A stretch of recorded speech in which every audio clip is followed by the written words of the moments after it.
नमस्कार दोस्तों, मेरा नाम है अनुभव। आज मैं आपको एक कहानी सुनाने जा रहा हूँ। इस कहानी का नाम क्या है और ये कहानी मैं आपको क्यों सुना रहा हूँ और ये कहानी किसने लिखी है, इसके बारे में मैं आपको अंत में बताऊँगा। पहले आप कहानी सुनिए। कहानी है दो दोस्तों की, जिसमें एक दोस्त बहुत रईस परिवार से होता है और वो बैंकर होता है, बैंक में नौकरी करता है। दूसरा जो होता है वो गरीब परिवार से होता है, उसने लॉ की पढ़ाई की होती है और उसने नई नई वकालत शुरू की होती है। दोनों में बहुत अच्छी दोस्ती होती है। रईस परिवार का जो बैंकर है वो बहुत ठाट बाट से रहता है, बहुत धनवान व्यक्ति है। उसने अपने घर पर एक दावत रखी होती है। उस दावत में शहर के सभी रईस और बौद्धिक लोग आते हैं। उसमें उसका वो दोस्त भी होता है जो वकील होता है। दावत चल रही होती, दावत में सब अपना एंजॉय कर रहे होते हैं। तभी कुछ लोग एक चर्चा छेड़ देते हैं कि क्या कोर्ट को कैपिटल पनिशमेंट बंद कर देना चाहिए। क्या कैपिटल पनिशमेंट बेहतर है या लाइफ इम्प्रिजनमेंट बेहतर है? आजीवन कारावास सही है या मृत्युदंड सही है? तो कुछ लोगों का ये मानना था कि मृत्युदंड को ख़त्म कर देना चाहिए और आजीवन कारावास ही अधिकतम सज़ा होनी चाहिए। बहस थोड़ी तीखी हो जाती है। जो अमीर दोस्त होता है वो लगातार मृत्यु की सज़ा का समर्थन कर रहा होता है और वो कहता है कि कोई जघन्य अपराध करने वाला व्यक्ति है तो उसको मौत की सज़ा ही मिलनी चाहिए। लेकिन जो वकील होता है वो कहता है कि नहीं, आजीवन कारावास ही सही है। हर अपराधी को सुधरने का मौका मिलना चाहिए, प्रायश्चित करने का मौका मिलना चाहिए।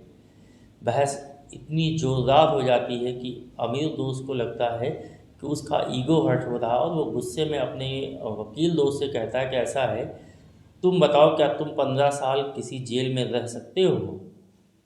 तो जो वकील होता है वो कहता है क्यों नहीं रह सकते, जिनको सज़ा होती है वो रहते हैं। तो अमीर दोस्त उसको चुनौती देते हुए कहता है कि अगर तुम 15 साल मेरी जेल में रहो तो मैं तुमको 2 मिलियन रूबल दूंगा। रूबल इसलिए चूँकि ये रशियन स्टोरी है और वहाँ की करेंसी रूबल होती है। तो कहता है कि मैं तुमको 2 मिलियन रूबल दूंगा। अब जो वकील दोस्त होता है वो थोड़ा सकपका जाता है और पसोपेश में आता है कि ये कैसी चुनौती है, ये कैसा चैलेंज है। लेकिन बहुत सारे लोगों के बीच में चुनौती दी गई होती है और लगातार वो आजीवन कारावास का समर्थन कर रहा होता है। तो ना चाहते हुए भी उसे इस चुनौती को स्वीकार करने के लिए हामी भरना होता है। वो कहता है ठीक है, मैं तुम्हारी जेल में रहने के लिए तैयार हूँ। अगर मैं 15 साल तुम्हारी जेल में रहूँगा तो तुम्हें मुझको 2 मिलियन रूबल देना होगा। अब ये जो बहस चल रही थी, अब ये बहस एक शर्त में बदल गई और वहीं पे सब लोगों के सामने एक करारनामा लिखा जाता है। एक एग्रीमेंट तैयार होता है, जिसमें पहली ये शर्त होती है कि जो वकील है वो अमीर दोस्त की जेल में 15 साल तक रहेगा और 15 साल बाद अमीर दोस्त उसको 2 मिलियन रूबल देगा। और अगर वो सज़ा पूरी नहीं करता है या बीच में छोड़ता है, माफ़ी मांगता है, तो उसे कुछ भी अमाउंट नहीं मिलेगा। ये बात तय हो जाती है, एग्रीमेंट लिखा जा रहा होता है। तो वकील दोस्त कहता है कि मैं तुम्हारी इस शर्त को मानने के लिए तैयार हूँ, लेकिन मेरी भी एक कंडीशन है कि मैं तुम्हारी जेल में रहूँगा, लेकिन अगर मैं कोई चीज़ तुमसे मंगवाता हूँ तो तुम्हें मुझको वो उपलब्ध करवाना होगा। तो अमीर दोस्त कहता है क्या मंगवाएगा, खाने पीने की चीज़ें मंगवाएगा और जेल में क्या करेगा? तो कहता है ठीक है, अगर तुम कुछ भी मंगवाओगे जेल में रहते हुए तो मैं तुमको उपलब्ध करवा दूँगा। करारनामे के अनुसार अगली रात 12 बजे से उसकी सज़ा शुरू होनी थी। अगली रात 12 बजे वो अपने अमीर दोस्त के बंगले पर आता है और बंगले के पीछे जो सर्वेंट क्वार्टर होता है वही उसके लिए जेल खाना बनाया जाता है और वहीं उसे बंद कर दिया जाता है। सज़ा के शुरुआत के 2-4 दिन वो बहुत आसानी से गुजार लेता है, लेकिन 2-4 दिनों बाद उसको थोड़ा सा उबन महसूस होती है। तो जो सर्वेंट उसके लिए खाना पानी लाता है तो उससे वो कहता है कि अपने मालिक से कह दो कि मेरे लिए कुछ अखबार और मैगज़ीन्स भिजवा दें और साथ में शराब की बोतलें और सिगरेट। तो शराब की बोतलें आ जाती हैं, सिगरेट्स आ जाती हैं, अखबार आ जाते हैं, मैगज़ीन्स आ जाते हैं। तो वो अपना शराब के नशे में, सिगरेट के नशे में रहता और अखबार पढ़ता, मैगज़ीन्स पढ़ता। सज़ा का पहला साल उसका केवल नशा करने और अखबारों को पढ़ने में बीत गया। लेकिन 1 साल बाद उसको लगा कि उसे यहाँ 15 साल रहना है, मुझे इस समय का सदुपयोग करना चाहिए, नशा नहीं करना चाहिए। वो तय करता है कि वो नशा नहीं करेगा और एक दिन वो सर्वेंट से कहता है कि अपने मालिक से कह दो कि मेरे लिए गिटार भिजवा दे। जब मालिक के पास नौकर जाता तो कहता है कि सर जो आपका कैदी दोस्त है उसने गिटार मंगवाया है। कहता है गिटार गिटार तो उसे बजाना भी नहीं आता, गिटार क्या करेगा वो। तो कहता चलो ठीक है, चूँकि शर्त में ये था कि अगर वो कुछ मंगवाएगा तो मुझे उसको देना पड़ेगा। तो गिटार दे देता है और गिटार वो ले जा कर के कैदी को दे देता है। अब चूँकि उसे गिटार बजाना तो आता नहीं था, तो उसने धीरे धीरे करके गिटार बजाना सीखा। पहले उंगलियां चलाता था, धीरे धीरे कर चूँकि काम ही नहीं था, दिन भर गिटार ही उसके पास था, वही एक साधन था मनोरंजन का, टाइम पास का। धीरे धीरे करके उसने गिटार सीख लिया। जब गिटार सीख लिया तो उसने फिर हारमोनियम मंगाया, फिर उसके बाद उसने फ्लूट मंगाया, फिर उसने बैंजो मंगाया, फिर उसने पियानो मंगाया। उस दौर में जितने भी म्यूज़िकल इंस्ट्रूमेंट्स से बारी बारी से उसने सब मंगवाए, महंगे महंगे म्यूज़िकल इंस्ट्रूमेंट्स मंगवाए, और एक एक करके उन सारे म्यूज़िकल इंस्ट्रूमेंट्स को उसने सीखा। तो सजा के शुरू के लगभग 6 साल उसका म्यूज़िक में बीत गया, संगीत सीखने में बीत गया। म्यूज़िकल इंस्ट्रूमेंट्स को बजाने में सीखा, और बिना किसी टीचर के उसने सारे म्यूज़िकल इंस्ट्रूमेंट्स बहुत खूबसूरत ढंग से बजाना सीख लिया। लेकिन 6 साल के बाद उसको लगा कि कुछ पढ़ना चाहिए। उसने नौकर से कहा कि मुझे कुछ भाषाओं की किताबें उपलब्ध करवा दो। पहले उसे उसके देश में जितनी भाषाएं चलती थी उनकी किताबें आई, फिर विदेश की जो भाषाएं थी उनकी किताबें आई। इस तरह से करके उसने दुनिया की जितनी भी बड़ी भाषाएं थी, चर्चित भाषाएं थी, उन सब को उसने अपने आप से सीखा। उसके बाद उसने सोचा कि अब कुछ सब्जेक्ट्स के बारे में पढ़ा जाए, अलग अलग विषयों के बारे में पढ़ा जाए। उसने पहले फ़िलॉसफी के बारे में पढ़ा, फिर उसने हिस्ट्री के बारे में पढ़ा, पहले अपने देश का इतिहास पढ़ा, फिर उसने दुनिया का इतिहास पढ़ा, फिर उसने साइंस के बारे में पढ़ा, फिर उसने लिटरेचर के बारे में पढ़ा, पहले अपने देश का लिटरेचर पढ़ा, फिर उसने दुनिया का लिटरेचर पढ़ा।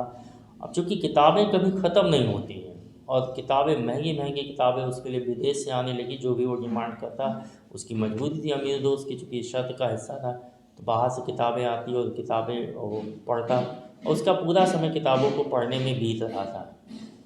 सजा के शुरू के 10 साल में उसने बहुत सारे विषयों के बारे में पढ़ा। फिर उसने तय किया कि अब वो धर्म के बारे में पढ़ेगा।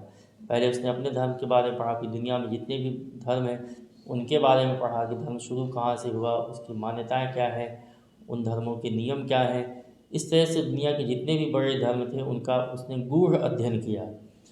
किताबें नहीं ख़त्म हो रही थी, लेकिन सज़ा धीरे धीरे उसकी ख़त्म होने वाली थी। सज़ा के लगभग 10 साल पूरे हो चुके थे, और उसकी महंगी महंगी किताबों में जो अमीर दोस्त था उसका बड़ा खर्चा हो रहा था। इधर अमीर दोस्त की कुछ ऐसा व्यवहार था, ऐसे उसके कार्य थे, जिसकी वजह से उसकी माली हालत और भी ख़राब हो चुकी थी।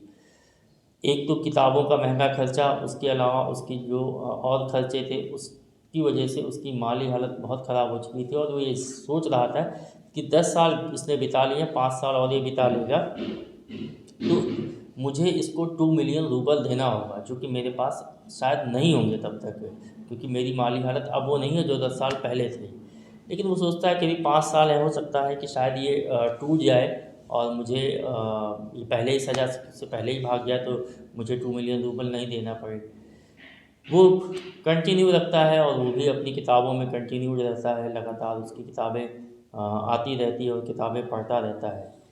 तो किताबें कभी नहीं ख़त्म होती हैं, लेकिन सज़ा उसकी ज़रूर ख़त्म हो जाती है।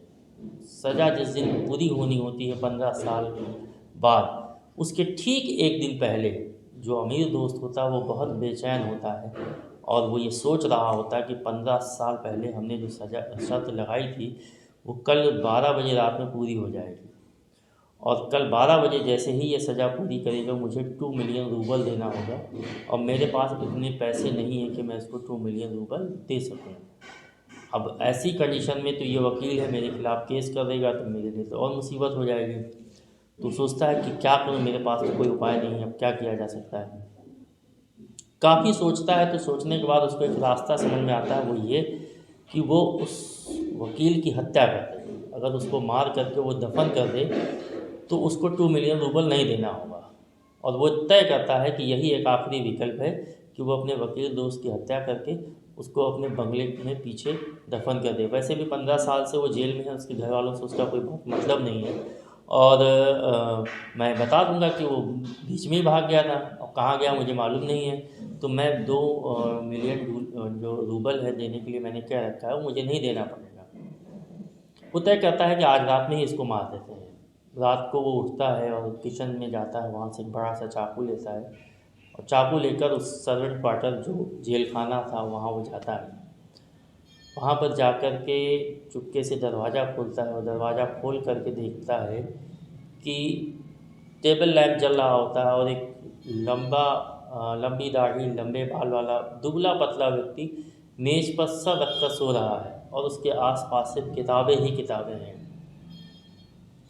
वो सोचता है कि ये बहुत अच्छा मौका है। वो सो रहा है, सोते समय अगर मैं उस पर हमला करूँगा तो वो चीख पुकार भी नहीं करेगा, किसी को पता भी नहीं चलेगा। वो जैसे ही चाकू से हमला करने वाला होता है तो उसकी नज़र जाती है कि टेबल लैंप के नीचे एक कागज़ रखा हुआ है जिस पे कुछ लिखा है। वो उस कागज़ पे थोड़ा और गौर करता है तो देखता है कि वो पत्र है जो उसी के लिए लिखा गया है। उस कागज़ को चुपके से उठाता है और वहीं खड़े खड़े वो पढ़ने लगता है। तो वाकई वो उस वकील दोस्त ने अपने अमीर दोस्त के लिए वो पत्र लिख रखा होता है और उसमें लिखा होता है कि मेरे प्यारे दोस्त, आज से 15 साल पहले मेरे तुम्हारे बीच एक शर्त लगी थी कि मैं 15 साल तक तुम्हारी जेल में रहूँगा तो तुम्हें मुझको 2 मिलियन रूबल देना होगा। लेकिन मुझे मालूम है कि तुम्हारी आर्थिक स्थिति अब बहुत ख़राब हो चुकी है, अब तुम मुझे 2 मिलियन रूबल नहीं दे पाओगे। वैसे भी इन 15 सालों में मैंने किताबों के माध्यम से पूरी दुनिया को देखा है। मैंने बारिश को देखा है, मैंने पहाड़ों को देखा है, मैंने उगते हुए सूरज को देखा है, मैंने चिड़ियों की चहचहाहट को देखा है, मैंने शेर की गुर्रात को सुना है। मुझे इतना सारा ज्ञान इन किताबों से मिला है कि अब मुझे तुम्हारे 2 मिलियन रूबल की कोई चाह नहीं है। कोई 1000 मिलियन रूबल भी देगा तो भी मेरे जितना ज्ञान अर्जित नहीं कर सकता है। अब मेरी नज़र में तुम्हारे 2 मिलियन रूबल की कोई कीमत नहीं है। लेकिन तुम मेरे दोस्त हो, मैं ये भी नहीं चाहूँगा कि तुम्हें अपनी नज़रों में शर्मिंदा होना पड़े कि मैंने सज़ा पूरी की और तुम मुझे पैसे नहीं दे पाए। इसलिए मैं सज़ा पूरी होने से कुछ घंटे पहले जेल तोड़ करके भाग जाऊंगा, जिससे तुम ये अपने आप से, अपनी आत्मा से कह सको कि मैंने सज़ा पूरी नहीं की। जब इस पत्र को पढ़ता है तो उसकी आंखों में आंसू आ जाते हैं और वो पत्र वहीं रख करके उल्टे पांव वापस आ जाता है। वापस आकर अपने बेड पर वो लेट जाता है और उसे बहुत अफसोस होता है कि उसने घमंड में, गुस्से में कितना गलत फैसला लिया, कितनी गलत शर्त लगाई। यही सब वो सोच रहा था। सोचते सोचते उसको नींद आती है और सुबह उसका नौकर आता है और बताता है कि सर, जो आपका कैदी दोस्त था वो सुबह ही अर्ली मॉर्निंग खिड़की तोड़ करके वो भाग गया। कहानी यहीं ख़त्म हो जाती है और इस कहानी से हमें बहुत बड़ा संदेश मिलता है। सबसे बड़ी बात तो हमें ये पता चलती है कि ज्ञान से बड़ी कोई दौलत नहीं होती है। कोई कितना भी दौलत वाला व्यक्ति क्यों ना हो, कोई कितना भी पैसे वाला व्यक्ति क्यों ना हो, वो हमेशा ज्ञानी व्यक्ति से पीछे ही रहेगा, ज्ञानी व्यक्ति से कमज़ोर ही रहेगा। इस कहानी का नाम है द बेट। इसे लिखा था रशियन राइटर एंटन चेखोव ने, जो दुनिया की सबसे बेहतरीन ट्विस्ट एंडिंग कहानियों में से एक है। और ये कहानी हमें बहुत कुछ सिखाती है और सबसे बड़ी सीख जो हमें इस कहानी से मिलती है वो ये है कि दुनिया की सबसे बड़ी दौलत ज्ञान है। ज्ञान से बड़ी कोई दौलत नहीं है। यदि किसी के पास ज्ञान है तो उसे किसी भी और दौलत की ज़रूरत नहीं होती है। ऐसी ही प्रेरक कहानियाँ, रोचक कहानियाँ और रोचक बातों को जानने के लिए मेरे फेसबुक पेज को लाइक करिए, मेरे फेसबुक पेज को फॉलो करिए और यूट्यूब चैनल को सब्सक्राइब करिए। मिलते हैं अगले वीडियो में किसी बेहतरीन कहानी के साथ, कुछ अच्छी बातों के साथ। तब तक के लिए नमस्कार। Have a great time.